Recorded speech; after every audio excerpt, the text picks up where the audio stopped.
सखी सहेली।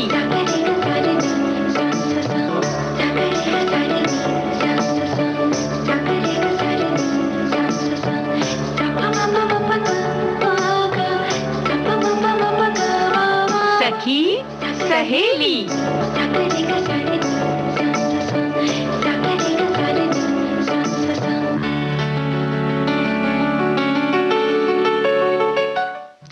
सभी सखियों सहेलियों को संगीता श्रीवास्तव का प्यार भरा नमस्कार और राजुल आपको भी मेरा बहुत प्यार भरा नमस्कार। संगीता सभी सखियों को नमस्कार और आपको भी नमस्कार। बताइए कैसी हैं? बिल्कुल ठीक हूँ और आज बहुत सारी चीजें हमेशा की तरह हम लेकर आए हैं सखियों के लिए। और आप ही बताइए कि आज क्या क्या बातें होंगी। सबसे पहले तो सखियों को देवोत्थान एकादशी यानी जो जिसे देव उठनी एकादशी कहते हैं उसकी बधाई दे देते हैं। सखियां बैठ के शकरकंद सिंघाड़ा गन्ना वन्ना खा रही होंगी, चूस रही होंगी, तो बहुत सारी शुभकामनाएं इस विशेष पर्व की।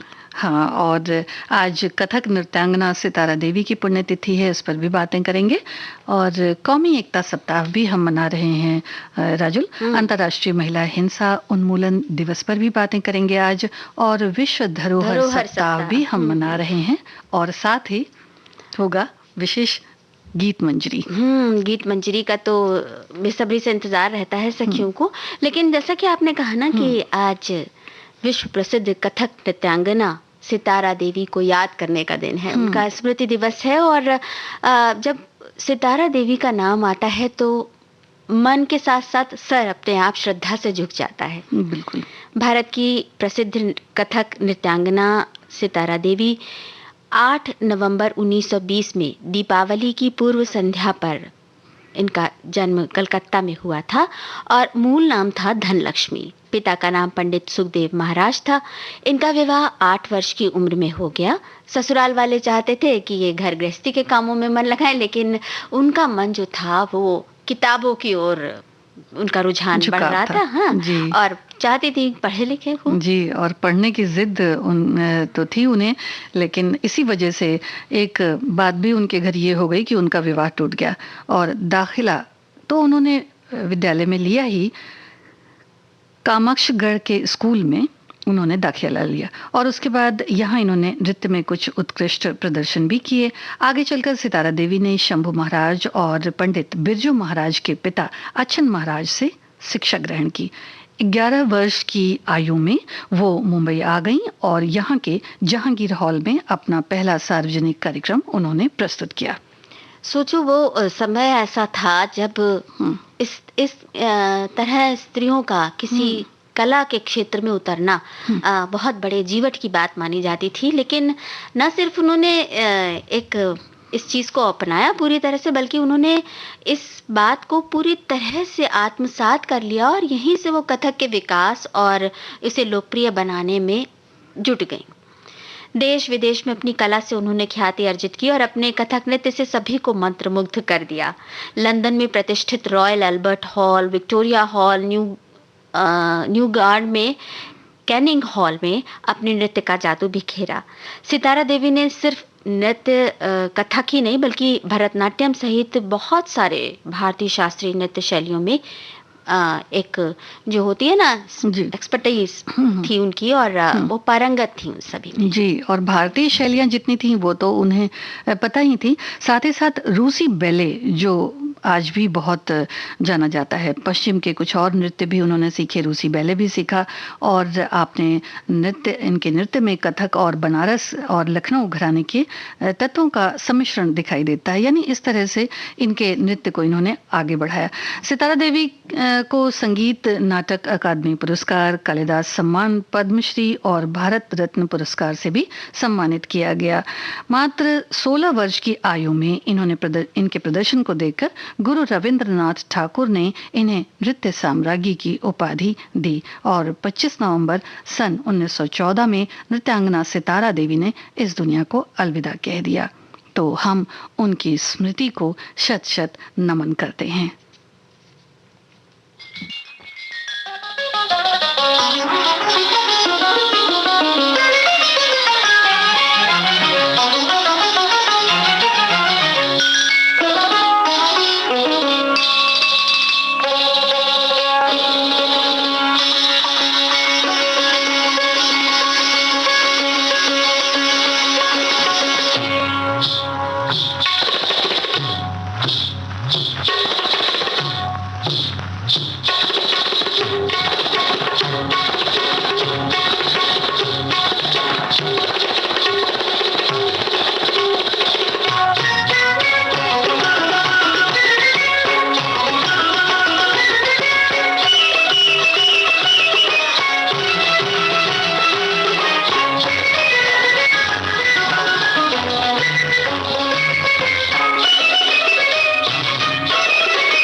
वाकई कुछ गीत संगीत ऐसा होता है कि मतलब पैर अपने आप थिरकने लगते हैं और लगता है सच में स्टूडियो में तो लग ही रहा है जैसे बाहर आ गई है। जी, और ये तो देखिए कुछ गीत इस तरह के होते थे, इस तरह से बनाए गए, उनका संगीत इतना सुंदर होता था कि मन को बिल्कुल मोह लेते हैं। और इसी तरह से राजुल, आज विश्व धरोहर सप्ताह भी है, बहुत सारी विश्व में ऐसी भी चीजें हैं जो अपना मन मोह लेती हैं। बिल्कुल भाई।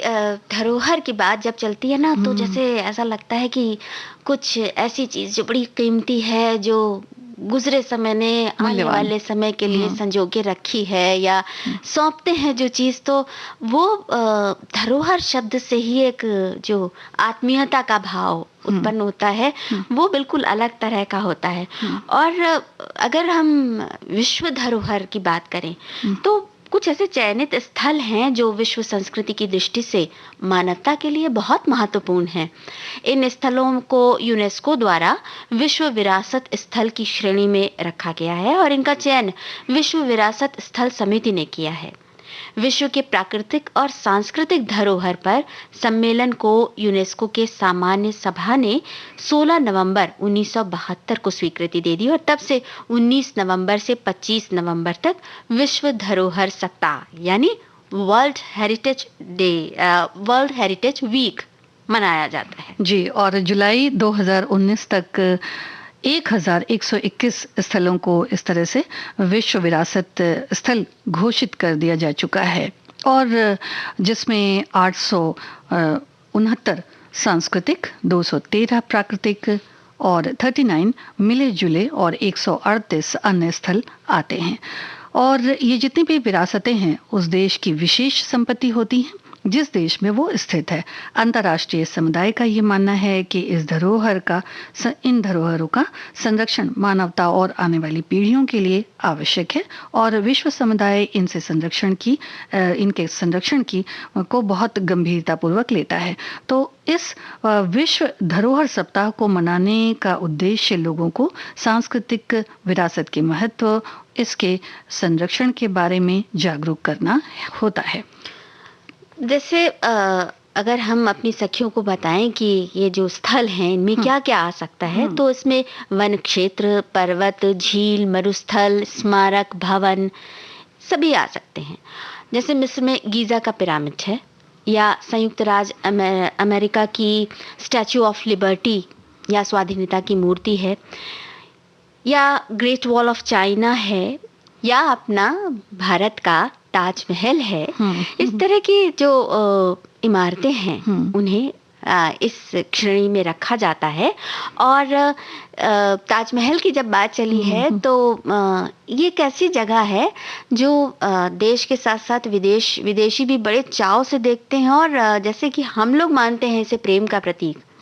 शाहजहां ने अपनी बेगम मुमताज महल के लिए बनवाया था, तो जैसे हम मानते हैं इसे प्रेम का प्रतीक, वैसे ही इसे विदेशी पर्यटक भी मानते हैं प्रेम का प्रतीक, और बहुत ही चाव से इसके आगे खड़े होकर फोटो खिंचवाना और इसको देखने के लिए बड़ी देर तक वहां पर रुकना। जैसे चांदनी रात में कहते हैं ना, ताजमहल की छटाई दूसरी होती है, तो वो जरूर ऐसा करते हैं। जी, और इसी तरह से ठीक भारत में भी होता है कि भारतवासी भी, हम लोग भी बाहर जाते हैं और इन सब चीज़ों को देखते हैं और मन में ये सोचते भी हैं कि नहीं, कहीं ना कहीं इन्हें बहुत अच्छी तरह से रखना, संभाल कर रखना बहुत ज़रूरी है, क्योंकि आने वाली पीढ़ी जो है वो भी इसका लाभ उठा सके, इसके बारे में जान सके।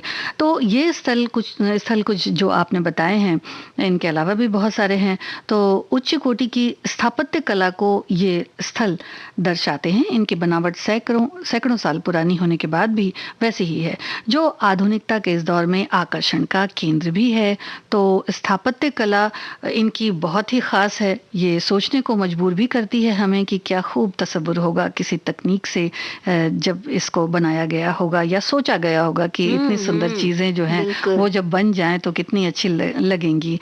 तो उस जमाने में जब देखिए, ना तो एयर कूलर हुआ करते थे, ना पंखे हुआ करते थे, शांत वातावरण में अगर कोई बोलता था तो बस ये इमारतें ही बोलती थीं। तो और इन इमारतों में बहुत सी विशेषताएं ऐसी भी हैं जिन्हें देखकर हम जो कि आज तकनीक की दृष्टि से बहुत आगे बढ़ चुके हैं, दांतों तले उंगली दबा लेते हैं, क्योंकि कई ऐसी इमारतें हैं जहाँ पर एक खास जगह पर बैठकर पूरी दूर तक का नज़ारा लिया जा सकता है।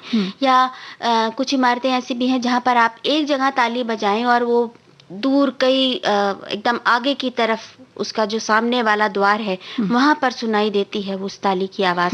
तो ये सब जो स्थापत्य कला के साथ साथ जो एक कारीगरी थी, जो एक खास किस्म की इंजीनियरिंग थी, उसको देखकर तो बिल्कुल आश्चर्य से भर जाता है मन और प्रसन्नता होती है। बिल्कुल। और देखिए, अगर हम ताजमहल की भी बात करें तो जब यमुना नदी में इसकी परछाई पड़ती है या फिर इसकी दीवारों को देखें तो इतनी सुंदर कारीगरी, इतनी सुंदर चित्रकारी भी दिखाई देती है। तो उस समय की स्थापत्य कला आज भी सभी के लिए, और एक तरह से देखा जाए तो बच्चों के लिए भी बड़े ही प्रेरणा का विषय है कि ये किस तरह से बनाया जाता था। और ठंडक भी वहाँ बहुत रहती है, जबकि देखिए ना कोई कूलर होता है, ना कोई पंखे होते हैं, लेकिन फिर भी तो ये हम सबकी जिम्मेदारी भी है कि इन धरोहरों को बिल्कुल संभाल कर रखें।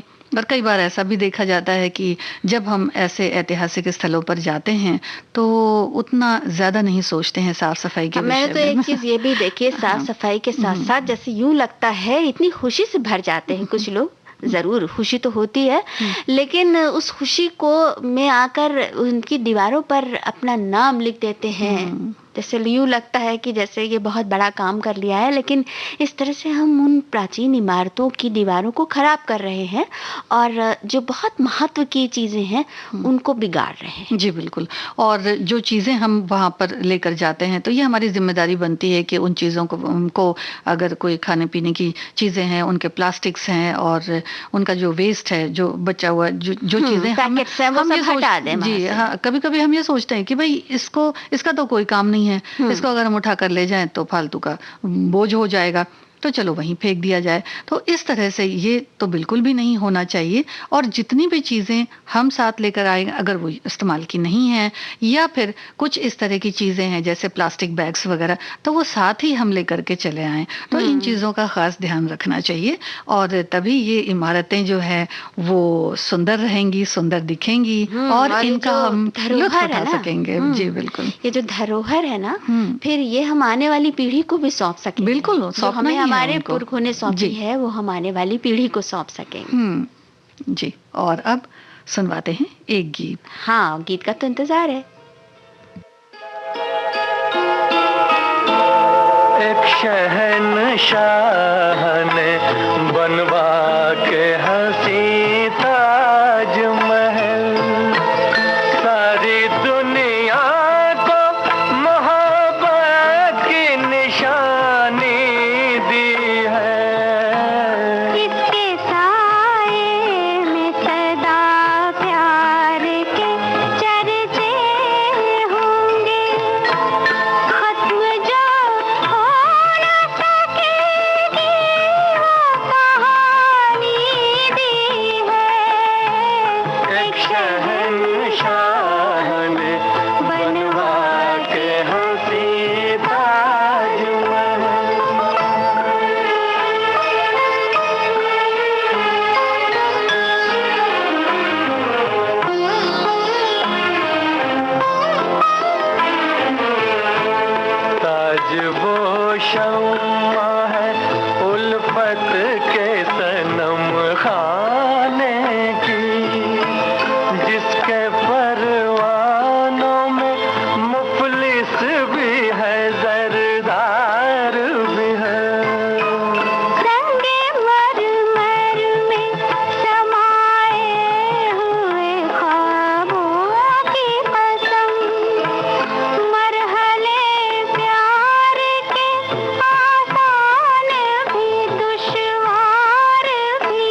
ताजमहल की जब बात होती है तो एक बड़ा सुंदर सा सपना जैसे आंखों में आने लगता है। और ताज के साथ जो खूबसूरती की एक बात है, उस खूबसूरती के बारे में बहुत सारी कल्पनाएं दिमाग में आने लगती है। अच्छा, अब जब ये कल्पनाओं की बात हम करते हैं ना संगीता, तो अक्सर चित्रकार जो हैं वो कल्पनाओं में जब ऐसी खूबसूरती की बात उनको उकेरनी होती है तो वो बड़ी सुंदर सी कोई कलाकृति, नारी की आकृति, हाँ, वो बना देते हैं जी।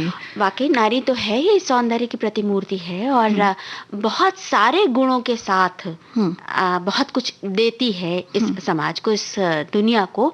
लेकिन कई बार उस चीज को अंदर से अपने को रोक कर, अपने को दबा कर और कई बार दूसरों से तमाम सारी चोटें लेकर वो जब बैठ जाती है कहीं पर, तो एक जो वक्त का चलता हुआ जो एक काफिला है वो अचानक लगता है जैसे थम गया है ना। तो इस तरह की चीजें जब भी होती हैं तो इससे समाज को भी नुकसान होता है और पूरे विश्व को नुकसान होता है। इसीलिए इस तरह की चीजों को रोकने के लिए कुल मिलाकर ये कह सकते हैं कि जो नारी के अंदर एक शक्ति होती है, एक सहनशीलता होती है, उसका तो कभी कभी मुझे तो ऐसा लगता है कि जैसे जो उसके अंदर जो सहनशीलता होती है, कभी कभी ऐसा लगता है कि वो ज्यादा नहीं हो जाती। तो बहुत चीजें ऐसी हैं जो नहीं भी सहना चाहिए, उसको भी नारी सहती है। हाँ बिल्कुल, कई बार ऐसा होता है और ये इस वजह से होता है क्योंकि स्त्रियां कई बार उन बातों के प्रति जागरूक नहीं होती, उन कानूनों के प्रति जागरूक नहीं होती या अपने उन विशेष अधिकारों के प्रति जागरूक नहीं होती और तब वो इस तरह की जो ज्यादतियां हैं उनको सहनी पड़ती हैं। इन्हीं बातों की तरफ ध्यान दिलाने के लिए अंतर्राष्ट्रीय महिला हिंसा उन्मूलन दिवस मनाया जाता है प्रतिवर्ष 25 नवंबर को। और ये खास तौर से इसलिए भी मनाया जाता है कि महिलाओं पर होने वाली हिंसा को रोकने के लिए लोगों को जागरूक किया जाए, खुद स्त्रियां जागरूक हों और साथ ही साथ जो उनके आसपास के लोग हों वो भी जागरूक हों, क्योंकि कई बार जाने अनजाने ऐसी ज्यादतियां हो जाती हैं। बिल्कुल, और खासकर देखा जाए अगर तो छोटी मोटी घटनाएं ही बहुत बड़ी घटनाएं कभी कभी बन जाया करती हैं। तो कोशिश तो ये होनी चाहिए कि इस तरह की कोई घटनाएं बिल्कुल हो भी ना। तो ये समाज में सभी की जिम्मेदारी बनती है कि महिलाओं के प्रति जो भी जिस भी तरह की कोई बात होती है, कोई वारदात होती है, आजकल देखिए बहुत ज़्यादा सुनने में आता है कि बालिकाएं हैं या फिर जो महिलाएं हैं, तो उनके लिए जो जागरूकता है एक घर के अंदर तो एक बात होती ही है, साथ ही साथ जब घर के अंदर हम इस तरह का पर्यावरण इस तरह का मतलब जो वातावरण होता है, अगर हम उसको ही ठीक रखें तो समाज में इस तरह की चीजें फिर काबू में आ सकती हैं या फिर उस पर जरूर विचार करना चाहिए। हाँ बिल्कुल। अब जैसे कई बार ऐसा होता है कि कुछ लड़कियां पहले बहुत डरती थी या चुप रह जाती थी स्त्रियां, अगर उनके साथ कुछ ज्यादती होती थी, कोई छेड़खानी होती थी या कुछ बदतमीजियां होती थी तो वो चुप रह जाती थी, शांत रह जाती थी और घर में भी कहा जाता था कई बार कि चुप रहो। लेकिन अब इस बारे में जब जागरूकता आई है तो और जाना है स्त्रियों ने इस बारे में कि अगर इस तरह की ज्यादतियां उनके साथ हो रही हैं तो वो इसकी शिकायत कर सकती हैं, इससे बच सकती हैं।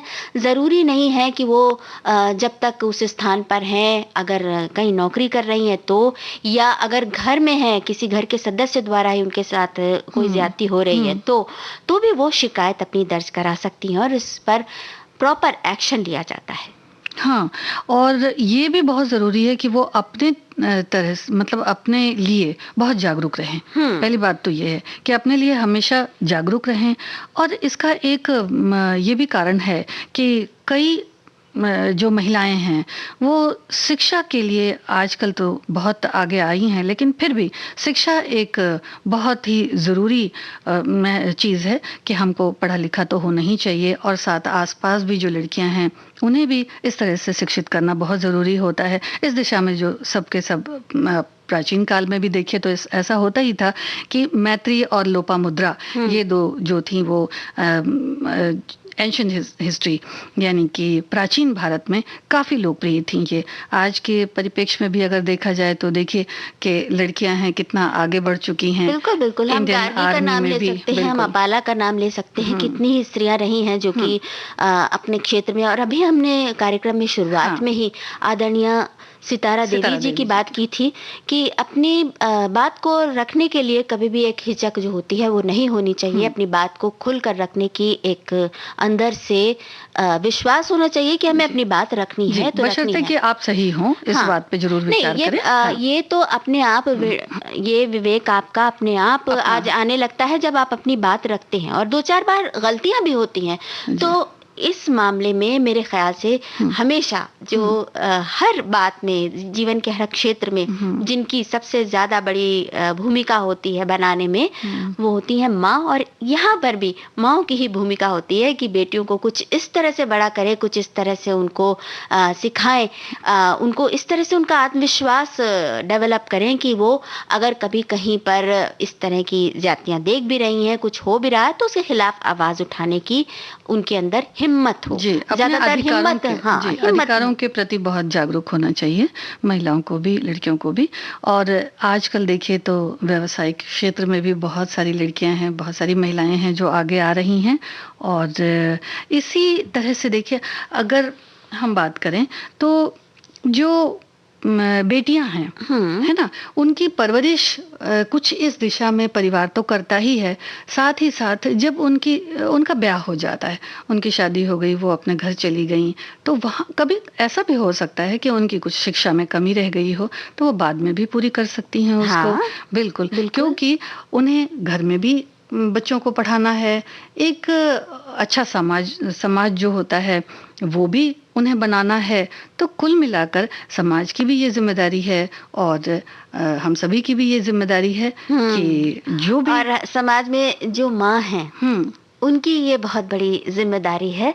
कहते ना, माँ घर बनाती है, माँ बच्चे बनाती है और माँ समाज भी बनाती है। तो माँ की ये जिम्मेदारी बन जाती है कि माँ इस दिशा में आगे आए और अपनी संतानों को, चाहे वो बेटी हो चाहे वो बेटे हो, इस तरह बड़ा करे कि वो किसी भी जाति को करने या किसी भी जाति को सहने से पहले अपने आप को रोके, इस बात में हिम्मत रखें कि न जाति करनी है और न जाति सहनी है। अगर पुरुष हैं तो भी वो भी उन्हें याद रहे कि जाति अगर कहीं पर दिख भी रही है तो उसे रोकने का उनके अंदर एक जो होता है ना जज्बा, वो होना चाहिए।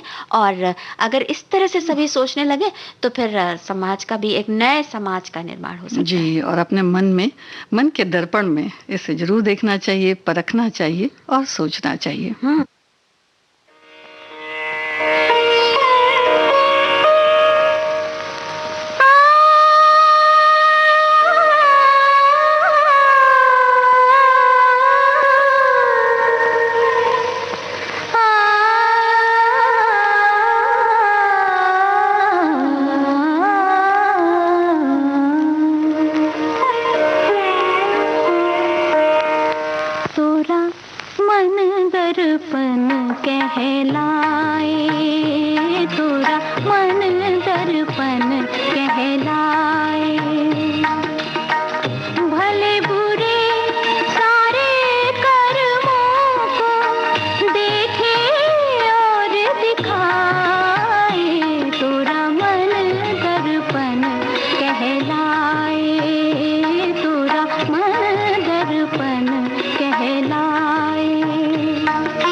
साझा,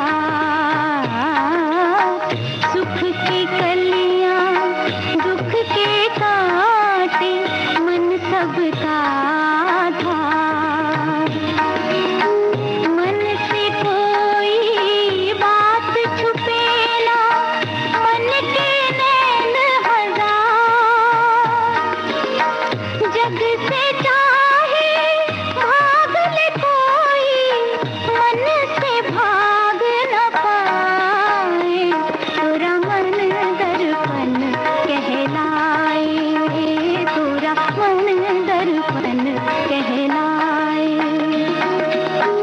भले बुरे सारे कर्मों को देखे और दिखाए, तेरा मन दर्पण कहलाए, तेरा मन दर्पण कहलाए। भाई मन तो दर्पण की तरह होता है, मतलब जैसा हम अंदर से सोचते हैं, जैसा हम अंदर से होते हैं, वो उसी परिलक्षित होता हाँ, है। जी। परिलक्षित होता है बिल्कुल।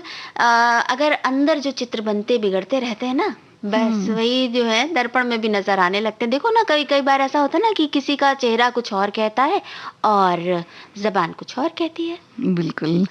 और कभी कभी तो ये चित्रकारी में भी बहुत दिखाई पड़ता है कि हम कुछ जो चाहते हैं बनाना, अगर हम उसको बना पाएं तो ऐसा सोचते हैं कि भाई जो मन में है उसे ही उकेर दिया। बिल्कुल। तो आज गीत मंजरी कार्यक्रम में खास हमने चित्रकला को लिया है। और बताइए राजुल, फिर आगे। भाई चित्रकला तो बहुत एक व्यापक चीज है, मतलब एक ऐसी कला है जो जीवन के मेरे ख्याल से शायद हर हिस्से में होती है। जो बॉर्न आर्टिस्ट हैं, जो हैं नेचुरल आर्टिस्ट हैं, चित्रकार हैं, उनकी तो बात ही क्या है भाई। वो तो क्या एक से बढ़कर एक पेंटिंग्स और वो बनाते हैं, अपने रेखा चित्र कितने सारे सुंदर सुंदर बनाने को दिखते हैं। लेकिन कई बार ये चित्रकला जो है वो सीख कर भी इंसान जो है आगे उसमें बहुत सारी चीजें आगे आगे आगे आगे बढ़ती जाती हैं। हाँ। अब जैसे कि शुरुआत, जैसे छोटा सा नन्हे से बच्चों को देखती ना, कितने मनोयोग से अपनी वो जो शुरुआत की प्राइमरी किताब होती है जिसमें कि कहीं पतंग का चित्र है, ये चित्र है, वो चित्र है, उसमें अपना कलर भरते जा रहे हैं। और पहले शुरू में उनको सबसे बड़ा वही अपना वो लगता है कि अरे वाह, इसमें मैंने आउटलाइन के बाहर एक भी कलर मेरा नहीं किया है।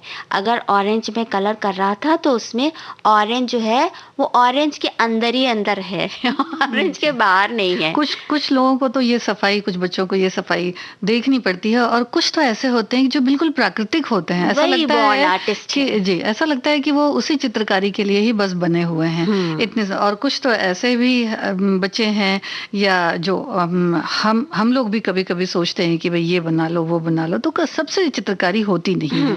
जी, चित्रकारी एक देखा जाए तो बड़ी ही इमॉर्टल आर्ट जिसको कह सकते हैं वो है। तो ये तो एक व्यापक विषय वस्तु है। और खासकर अगर देखा जाए तो भारत, मिस्र, यूनान और चीन में भी जो चित्रकला का इतिहास है वो बहुत प्राचीन है।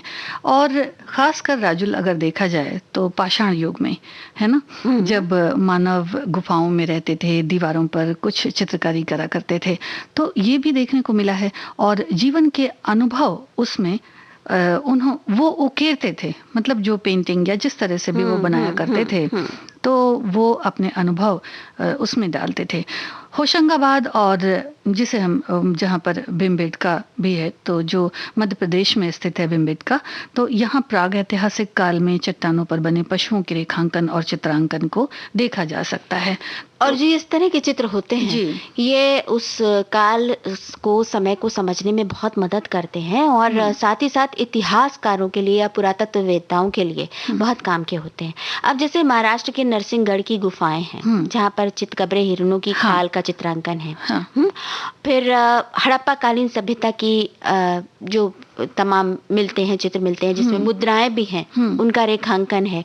पता लगता है कि उस समय में क्या किस तरह से होता था, या कहीं कहीं पर दिखता है कि इस तरह का प्याला लिए कोई स्त्री खड़ी है, या कोई बच्चों का खिलौना कुछ, वो समझ में आता है कि ये भी चित्र, जो इस तरह के चित्र बने हुए दिखते हैं, तो समझ में आता है कि उस समय में किस तरह के आचार व्यवहार होते थे।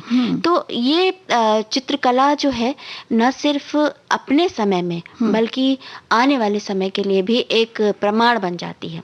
अब जैसे एक युग से दूसरे युग में जाने वाली जो एक चीज होती है ना, वो है चित्रकला। नहीं, आपको नहीं लगता? बिल्कुल, एक युग से दूसरे युग में तो जाती ही है। और इसी वजह से देखिए, जो 5वीं और 6ठी शताब्दी में भित्त चित्र जो मिलते हैं प्रमुखतया, वो भगवान बुद्ध के जीवन और जातक कथाओं के चित्र भी हैं। राजप्रसादों का चित्रण भी कई जगह देखने को मिला है। कंधों पर भार उठाए कूली, भिक्षुक, किसान, तपस्वी, भारतीय पशु पक्षी, और देखा यह गया है कि फूलों का भी चित्रण बड़ा सुंदर किया जाता है। और खासकर अगर देखें राजुल, दक्षिण भारतीय मंदिरों में अगर बात करें तो तंजौर का वृदेश्वर मंदिर है, वहाँ भित्त चित्र महाकाव्यों और पुराण कथाओं पर आधारित है। यहाँ पर बाघ, बादामी के चित्र, ये शास्त्रीय परंपराओं के नमूने हैं। तो अलग अलग तरह के जो चित्र बनाए जाते थे वो कई बार तो सामाजिक क्रियाकलापों से भी मिलते जुलते होते थे, है ना। तो कभी कभी तो ये होता था कि जो क्रियाकलाप परिवार में हो रहे हैं या जो झुंड में जा रहे हैं उसको भी परिलक्षित करते थे, और ये धीरे धीरे फिर आगे बढ़ता ही चला गया। हाँ, और उसमें तरह तरह के प्रयोग होते गए, कुचियां बदलती गई, रंग बदलते गए। अब दक्षिण में ही कांचीपुरम, मलयादीपट्टी और तिरुमलयपुरम के जो चित्र हैं, या दक्षिण में हम चित्रकाटी के अगर हम बात करें, चित्रकारी की बात हम करें, तो ये जो सारे चित्र हैं ये बताते हैं कि किस किस तरह से चित्रकारी यहाँ पर विकसित हुई जी, इन तमाम जगहों पर। मध्यकालीन भारत की चित्रकला उसमें बहुत ज्यादा विस्तार था। जैसे भित्ति चित्रों में मुख्यतः फूलों, पत्तों और पौधों या फिर वस्त्रों पर जो चित्रकारी होती थी, या पांडुलिपियों पर जो लघु चित्र बनाए जाते थे, वो सब देखने वाली चीजें हैं। फिर इसमें जो राजवंश थे उनका बहुत बड़ा योगदान रहा। एक राजवंश से दूसरे राजवंश तक चित्रकारी जो है सफर उसका तय हुआ, और उसमें नए नए आयाम जोड़ते गए। अब ग्वालियर के राजा मानसिंह तोमर के महल को अलंकृत करने वाली चित्रकारी ने तो सबको स्तब्ध कर दिया। मध्य प्रदेश में मांडू, पूर्वी उत्तर प्रदेश में जौनपुर और बंगाल, ये बड़े केंद्र थे जहां पर पांडुलिपियों को चित्रकला से सजाया जाता था। हाँ, तो इस विषय में और भी बातें करेंगे सखियों से। पहले सुनवा देते हैं एक गीत।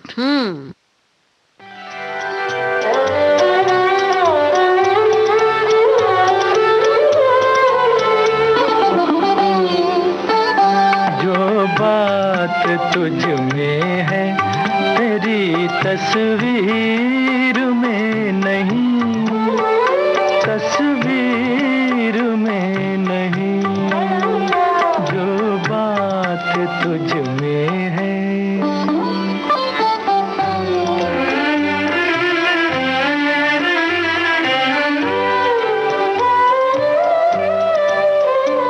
रंगों में तेरा अक्स ढला, तू न ढल सकी, सांसों की आँच, जिस्म की खुशबू न ढल सकी।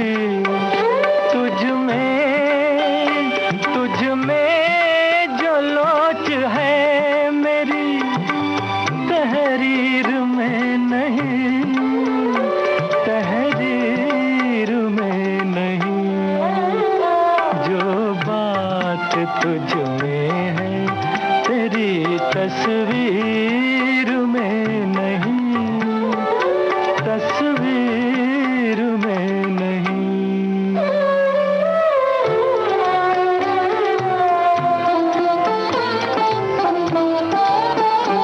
बेजान हुस्न में कहाँ रफ्तार की अदा,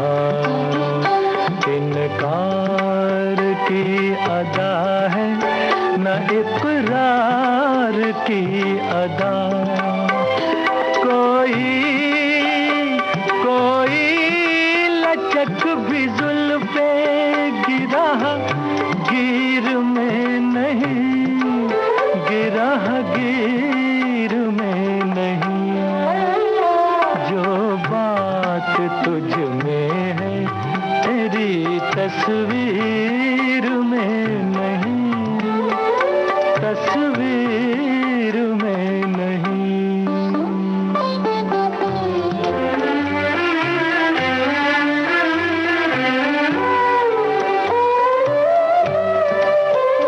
दुनिया में कोई चीज नहीं है तेरी तरह, फिर एक बार सामने आ जा किसी तरह। क्या और एक झलक मेरी तकदीर में नहीं, तकदीर में नहीं। जो बात तुझ में है तेरी तस्वीर में नहीं, तस्वीर में नहीं। जो बात तुझ में है। संगीता, भाई जो बात तुझ में है वो तेरी तस्वीर में नहीं, ऐसी तस्वीर कभी बनी है? ऐसी तस्वीर तो मन में बनती है। नहीं भाई, कैनवास पे भी बनती है। चित्रकारों को देखो, कैनवास पे कैसे सुंदर सुंदर पोर्ट्रेट बनाते हैं। भाई आज हम अपनी सखियों से बात कर रहे हैं ना चित्रकला के बारे में, तो ऐसे जो चित्र होते हैं ना जो सामने बैठा के बनाए जाते हैं, हाँ। उनका भी एक खास स्थान रहा है। अभी बहरहाल हम सखियों से जब बात कर रहे थे तो हम दक्षिण भारत तक पहुंचे थे और वहाँ की चित्रकला के बारे में बात की थी। अब अगर ये देखा जाए कि जो चित्रकला का विकास है वो कैसे कैसे होता जाता था, जैसे बाहर से कुछ लोग आए, जब जैसे मुगल्स आए हमारे देश में, तो देश की तमाम कलाओं पे अपने साथ जो वो कला संस्कृति लेकर आए, उनका जो हमारे ऊपर असर पड़ा, तो चित्रकला पर भी उसका असर पड़ा और चित्रकला भी उनके प्रभाव से कुछ और समृद्ध हुई, कुछ और रंगीन हुई।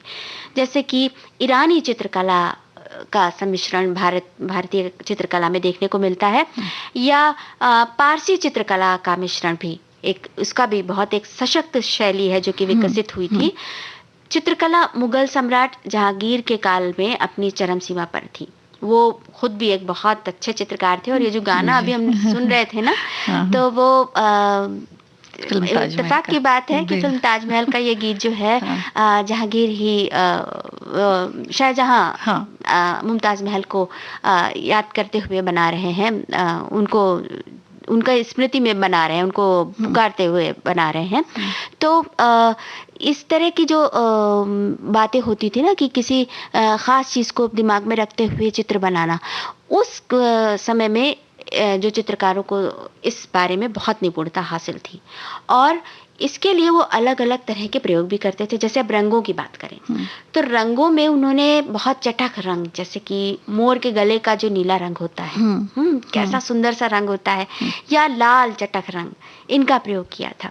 और हमने जहांगीर की बात की थी कि जहांगीर बहुत अच्छे खुद भी चित्रकार थे।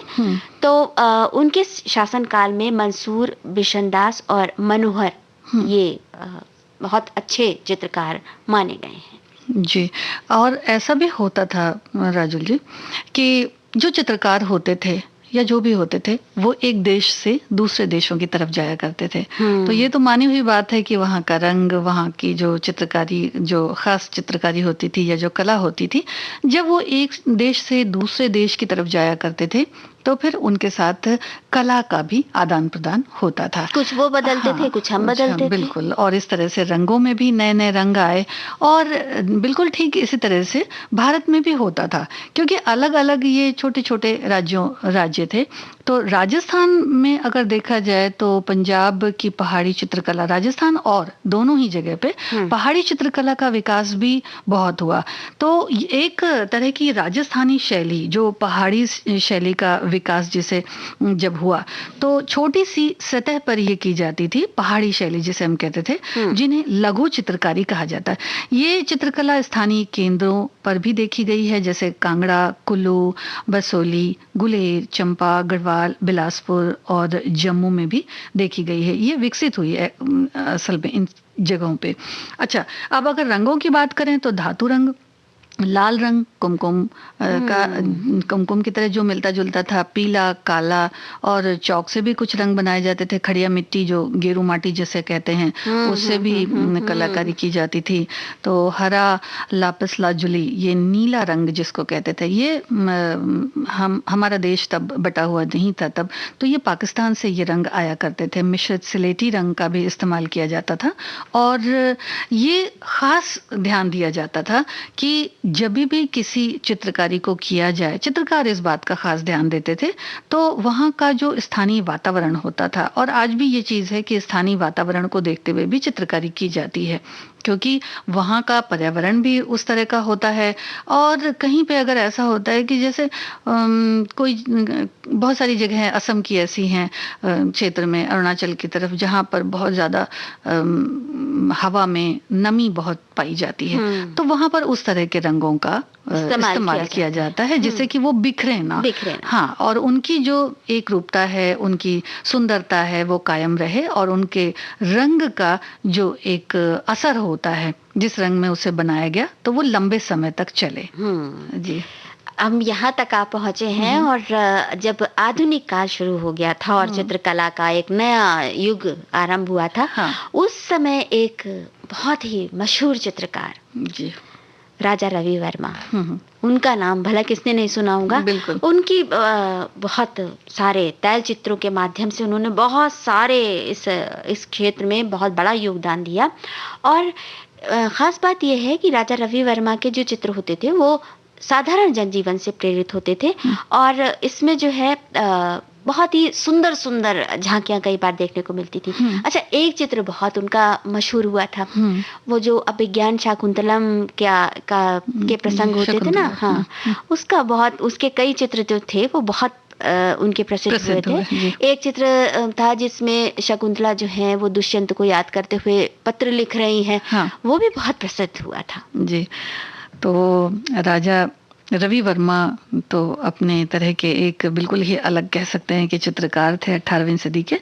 और यहाँ पर एक चीज़ है कि जो वो चित्रकारी, जिस चित्रकारी की आप बात कर रही थी, तो शकुंतला के तो प्रेरणा स्वरूप उनके जो प्रीतम थे दुष्यंत, उन्हीं की यादों में वो ज़्यादा रमी रहती थी। इस तरह से भी बहुत सारे ऐसे चित्र भी बनाए गए, चित्रकारों ने बनाए हैं, जिसमें कि बड़ा ही सुंदर सुंदर चित्रण प्रकृति का, प्रेम का, तो इस तरह से। और अच्छी बात ये होती है, मतलब आश्चर्य की बात बल्कि कहना चाहिए, कि जो प्रकृति और आसपास की जो सुंदरता है उसके साथ साथ रंगों का इस्तेमाल है, उसके साथ साथ जो चित्र होते थे उनके भाव भी एकदम मुखर हो जाते थे। हाँ, अगर इंतजार का भाव है तो जो नायिका है उसके चेहरे पर इंतजार दिख रहा है, अगर दुख में डूबी विरहिणी नायिका है तो उसके चेहरे पर विरह दिख रहा है, और इस तरह के जो सभी भाव होते थे उनको वे बाखूबी हूबहू कई बार एकदम उकेर देते थे कैनवस पर। जी, और रवि वर्मा जी का एक चित्र याद आता है राजुल, जिसमें शकुंतला अपनी सखियों के साथ जा रही हैं, लेकिन उनको इंतजार है राजा दुष्यंत का। तो वो पीछे पलट कर देखती हैं कि कहीं वो आ तो नहीं रहे हैं। हाँ। तो बड़ा ही सुंदर वो भी चित्र है उनका। तो एक ये बात तो होती ही है, साथ ही साथ चित्रों का बड़ा ही मनोवैज्ञानिक असर भी होता है। पहली बात तो यही है कि एक मन में एक भावना होती है जिसको कि हम मनोविज्ञान से जोड़ सकते हैं, तो उसे हम चित्रकारी में उतारते हैं। तो मनोवैज्ञानिक जो प्रभाव है वो तो दिखता ही है, साथ में जो सुंदरता है, जो स्फूर्ति है, एक कल्याण का संदेश होता है। तो ये सारी चीजें भी चित्र में संगीता सब बताए जा रही हैं चित्रकला के बारे में। गाना कब सुनवाएंगी आप? गाना भी सुनवा देते हैं, उसमें क्या है, लीजिए सुनिए।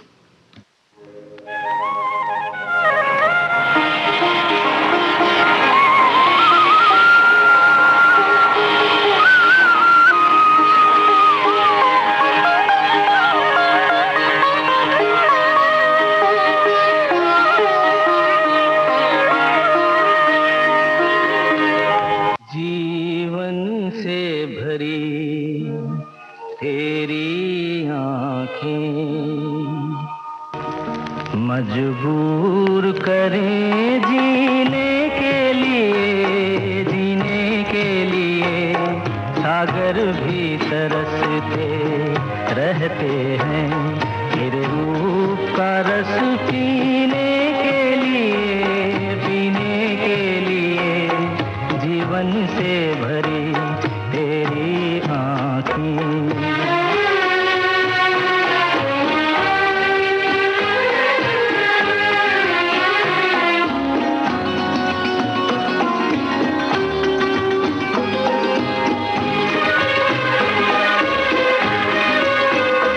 तस्वीर बनाए क्या कोई लिखे तुझ पे कविता,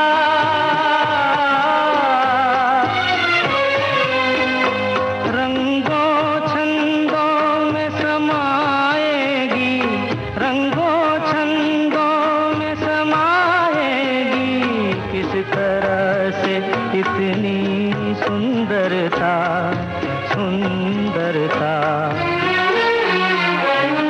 एक धड़कन है तू दिल के लिए, एक जान है तू जीने के लिए जीवन से भरी तेरी आँखें।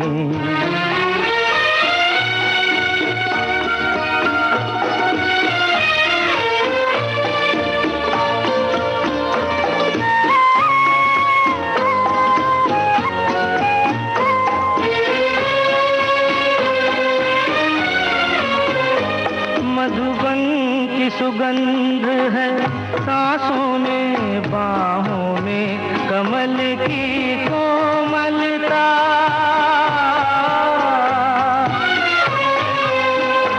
किरणों का तेज है चेहरे पे, किरणों का तेज है चेहरे पे, हिरणों की है तुझ में चंचलता,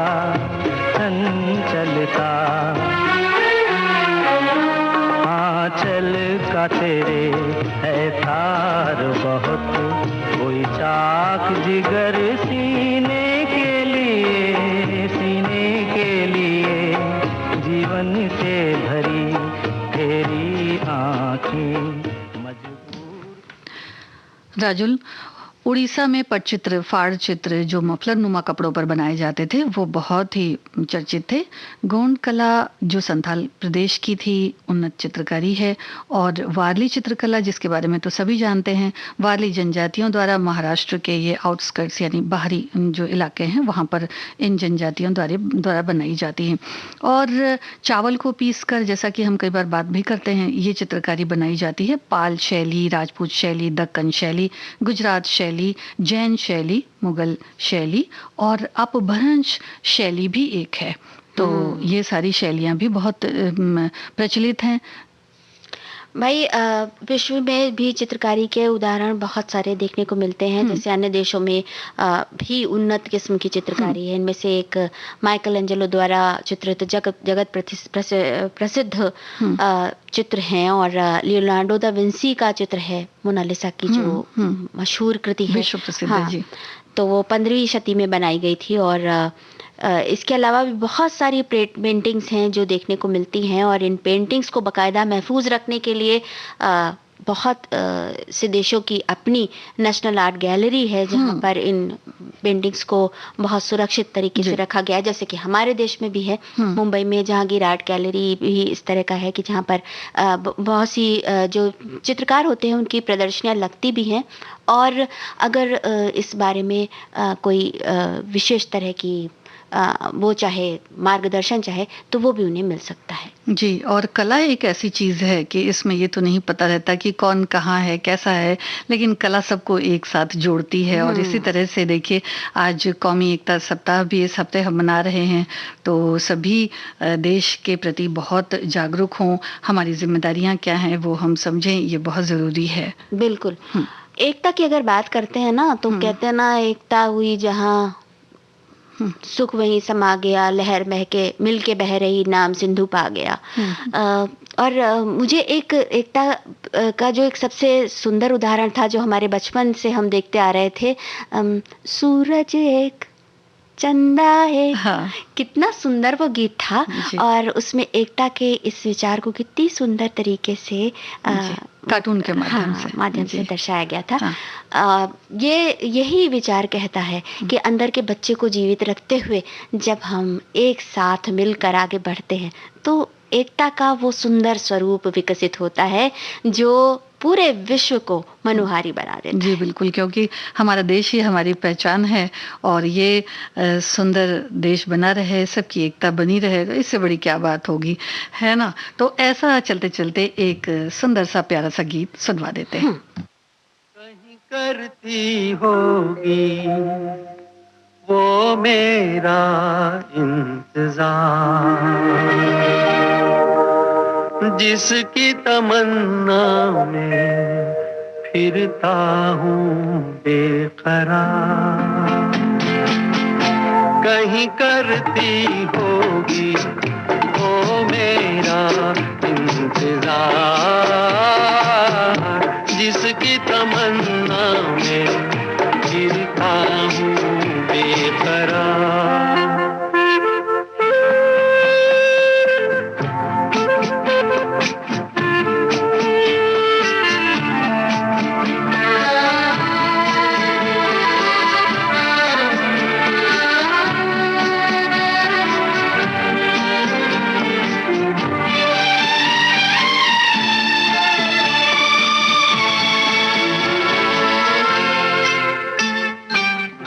दूर जुल्फों की छाँवों से कहता हूँ मैं हवाओं से, उसी बुत की अदाओं के अफसाने हजार। वो जो बाहों में मचल जाती, हसरत ही निकल जाती, मेरी दुनिया बदल जाती, मिल जाता करार। कहीं करती होगी वो मेरा इंतजार, जिसकी तमन्ना में फिरता हूँ बेकरार।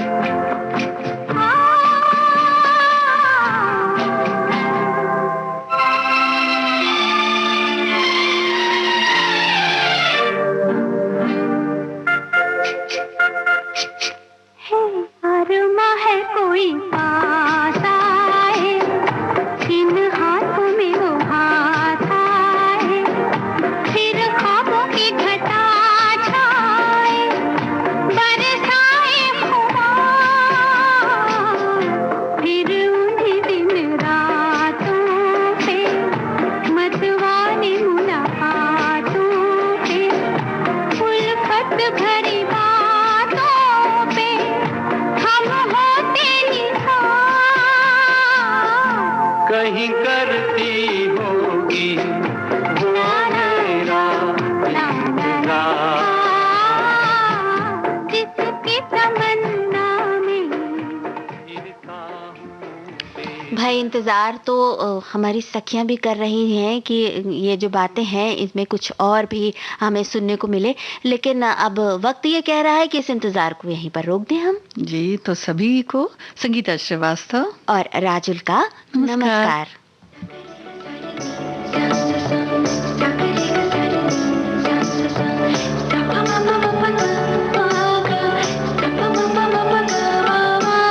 सखी सहेली।